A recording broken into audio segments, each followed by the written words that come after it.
Great to be here. I'm reading John Mundy's book, A Course in Mysticism and Miracles, Begin Your Spiritual Adventure. And I'm in chapter 12, page 125, and I'm going to get right into reading today. And I welcome anything from the people who are here. You're welcome to chime in, or if you prefer to raise your hand, whatever. It's easy peasy. So please don't be shy. All right, so chapter 12 is the miracle of silence, and it begins with a quote from Shankara. Excuse me.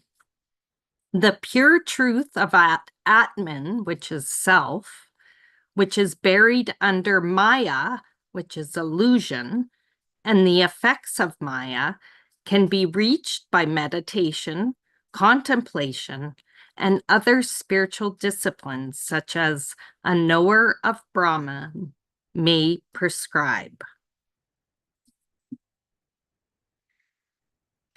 All right, in the last chapter, we examined suffering as a path to oneness.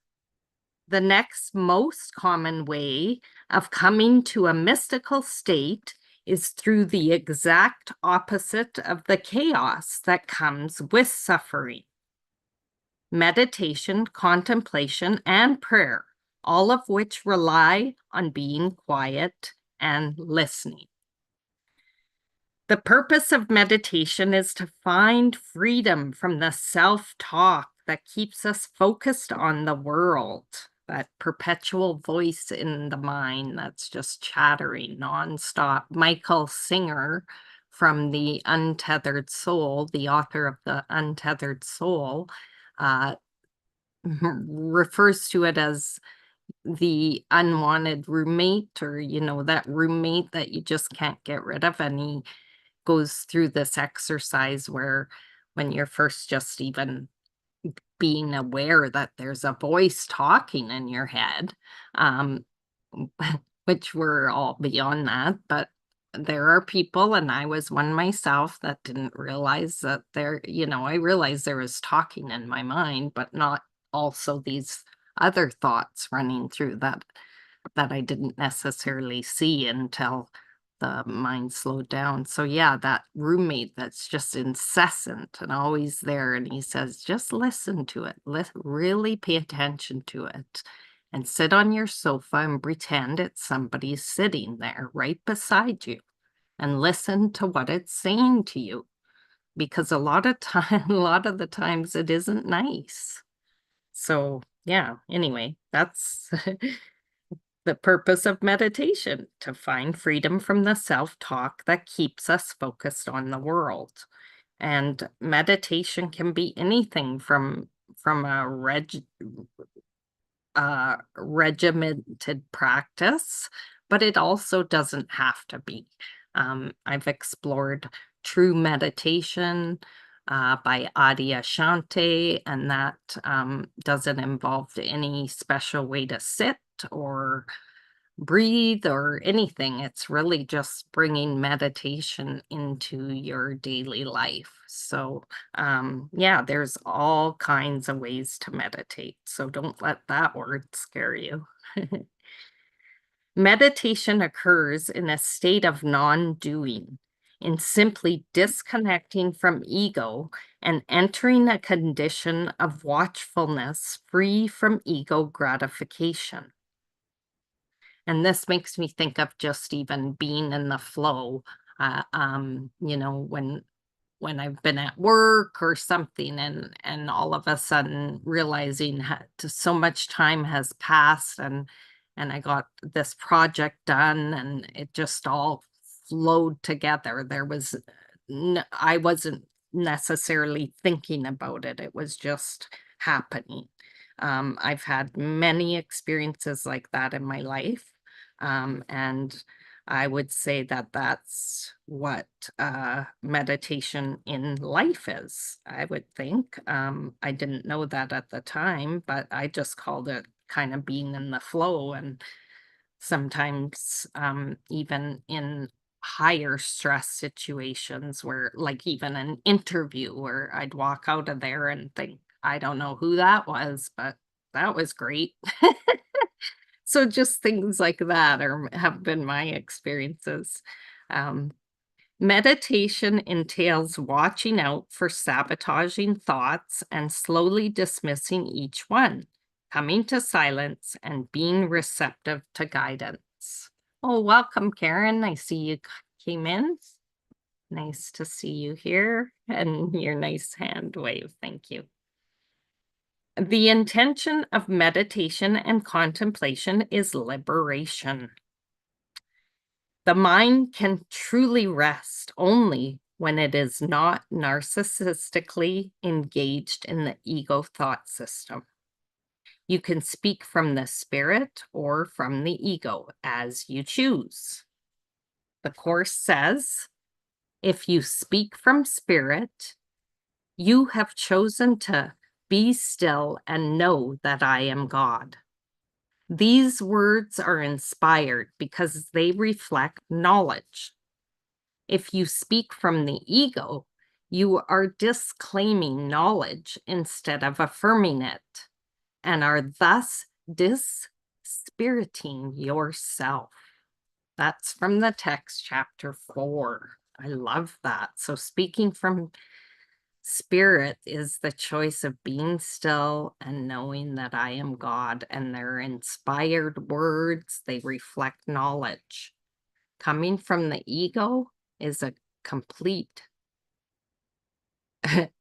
um, disclaiming, it says, but I was trying to think of another word and I couldn't. So I'll try not to think of something and maybe something else will come up. So if you speak from the ego, you're basically ixnaying knowledge instead of affirming it, instead of, you know, believing it and having that be the faith behind everything I say. I love this. This really speaks to me because I can stop the words before they come out and say to myself, you know, am I really, really wanting to dishonor God, like knowledge and dispirit myself and my brother who aren't really there, but no, I don't want to be that. I don't want to. Even as an ego, I didn't want to be like that. You know, people would say, "Oh, you're manipulating the situation," and I'd be like, "How?" Like, I didn't. First of all, was never smart enough to really think so many steps ahead. Well, I did. I made up stories and that, but I just never purposely set out to do that, although I could see looking back how it looks manipulated. But yeah, so text chapter 4, very good quote. If we cannot stop the ego mind, we can at least get to a neutral place of detached objectivity. We can be careful and aware when using words like upset or disappointed. What is it that is upset? What is it that is disappointed? Only an ego can be upset. Only an ego can be disappointed. We can observe the mind and thoughts without attachment. When we stop judging the world, when we stop making up the world, then we can see more clearly. Meditation and contemplation are means of sharpening and freeing the mind from the ego thought system so this can occur. Hallelujah. Hallelujah. Just had to take a drink of tea. The ego is always ready to attack and to defend, but attack and defense are unknown in heaven. Be still and know. is thus central to understanding reality. This is good there. Kind of falls, or it's following nicely with Rev Wayne's talk about fact and truth. And even here it says, but attack and defense are unknown in heaven. Here, as a person on earth, I see attack and defense happening. I think that's a fact happening here. But in heaven, that's not known. Each of the world's religious faiths has a monastic, monistic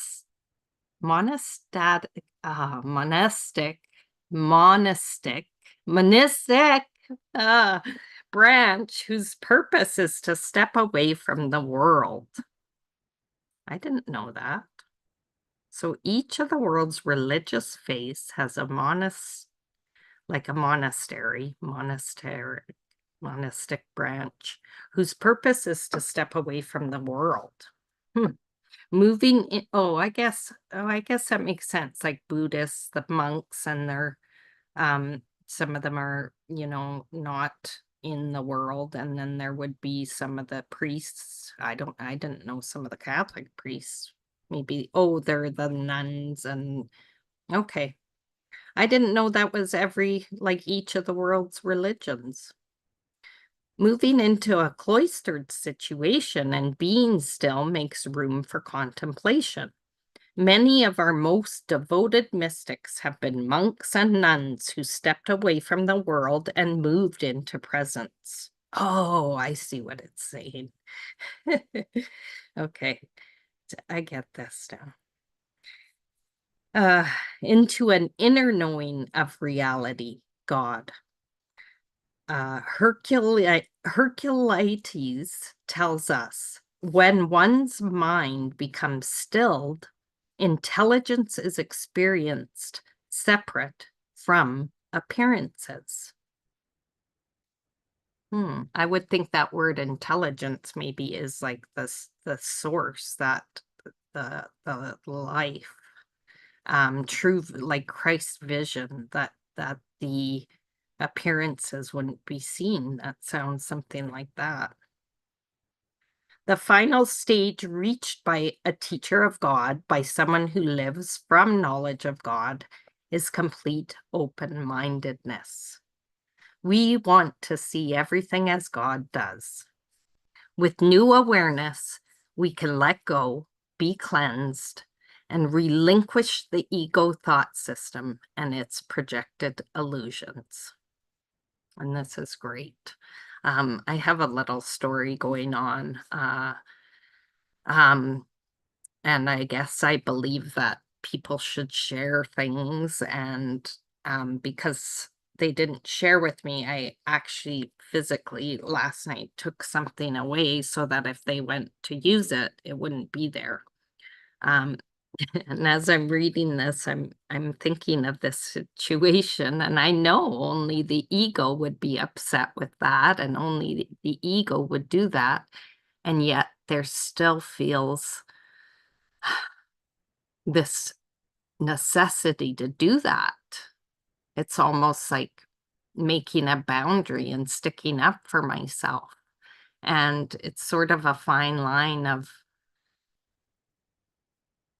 living in this world, but then do I want to live in this world or be in the world but not of it? And I'm struggling with that right now because I'm not sure, because I don't know. I'm like, well, maybe it's a lesson though. How do I know it's not a lesson that's deeper and that I'm supposed to keep it moved away? I'm gonna sit with it obviously and be quiet and get the answer, because I need do nothing with it right now. As far as it is where it is, but I still feel this, just in my stomach. There's this, and it's just in my mind, the story about it's playing, and I want to break free of the story, because that's just keeping it going. So It's not easy, it's not easy, I don't find sometimes. Lynn says in the chat, does the Son of God need false boundaries? Right. Yeah. Yeah. There need not be any boundaries. I know I don't want to have boundaries. Then what comes up is, well, if you don't do anything, you can't tell people about any of these stories, because then they're gonna say, well, you're not teaching them or whatever. But why would I even be telling them the story? Because that would just be gossiping about something, and I don't do that anyway anymore. I don't have these long conversations talking about stuff anymore with family and whatnot. So that thought that just came up is not true. So I saw that. That's done. So good. What boundaries does the Son of God need? That's very helpful. Thank you so much, Lynn. If it's upsetting you, you know the answer. Mm. Mhm. Well, I know the Son of God doesn't need the false boundaries, but in this story, it just feels like it. But I don't want to be that story, because that's not who I am in truth. So, fact or truth? The facts of what seems to be running around here? Hooey. Yeah. Thank you. Thank you, Lynn.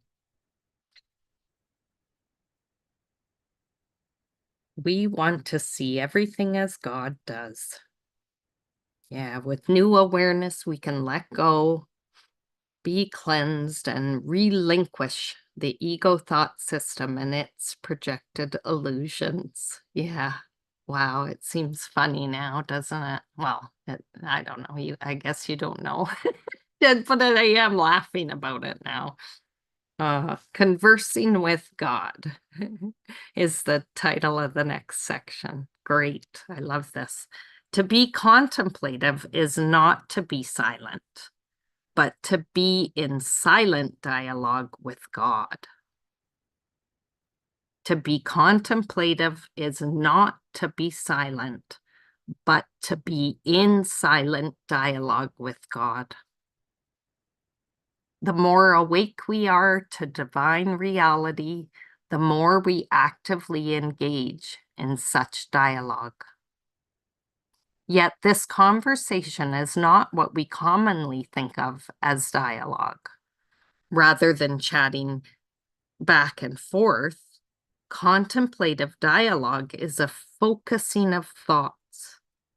It involves deliberate attention and a conscious stilling of the ego mind so that deeper thoughts can arise. Contemplation is not a complete stopping of the mind. It is rather a quieting of the mind. Contemplation simply sees what is. It is loving sight. Contemplation is loving sight and sees what is.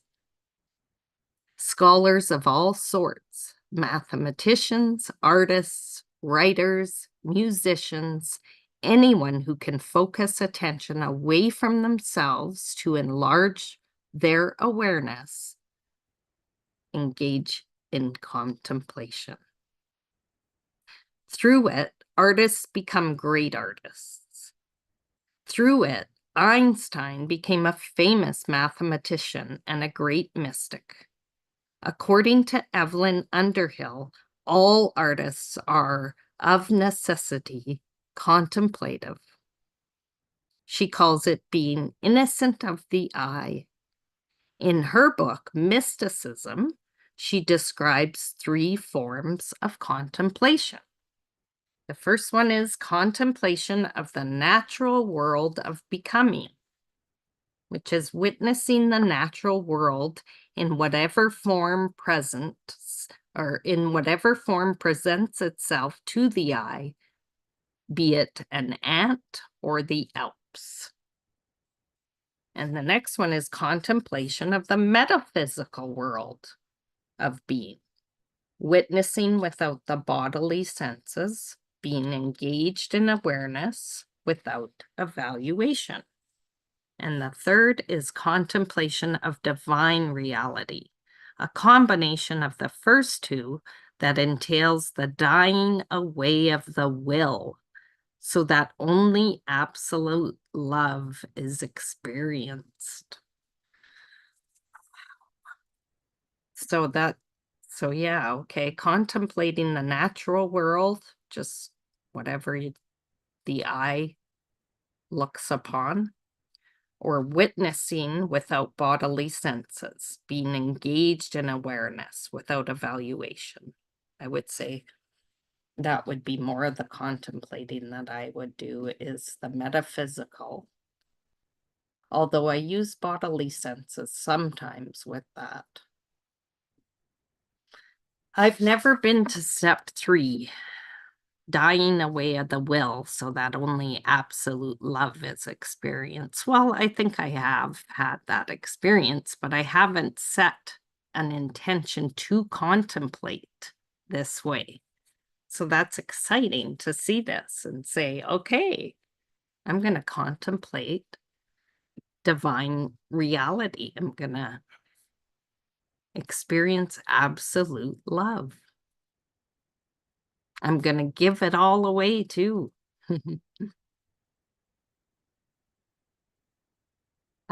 This next section is called Wisdom Seeds. It's a short paragraph here.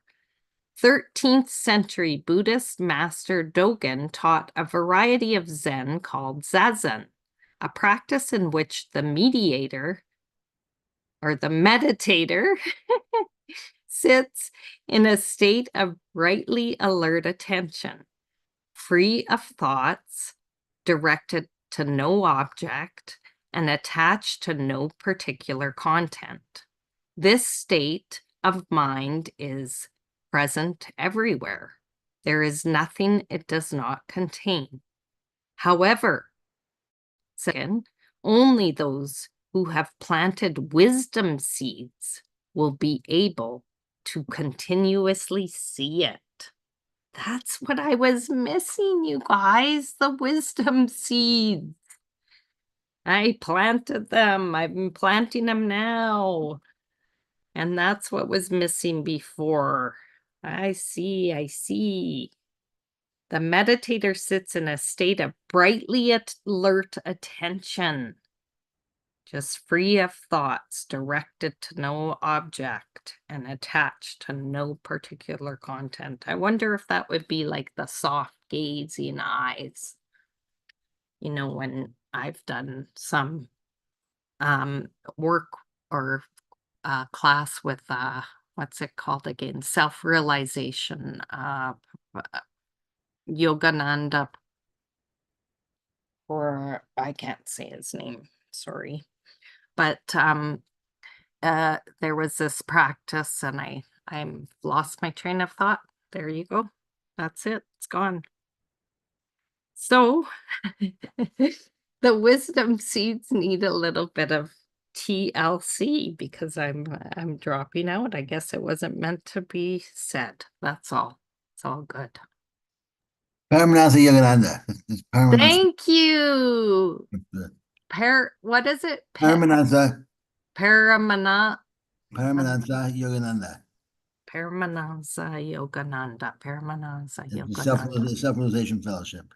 Yes, Self-Realization Fellowship. I have that whole course here. I bought it. I bought it a long time ago, and I tried to do it, and I couldn't even do their meditation because there's all these rules, and it just really, I was just not having it. I wasn't about to do it that way. So I started kind of making my own way, and it was better.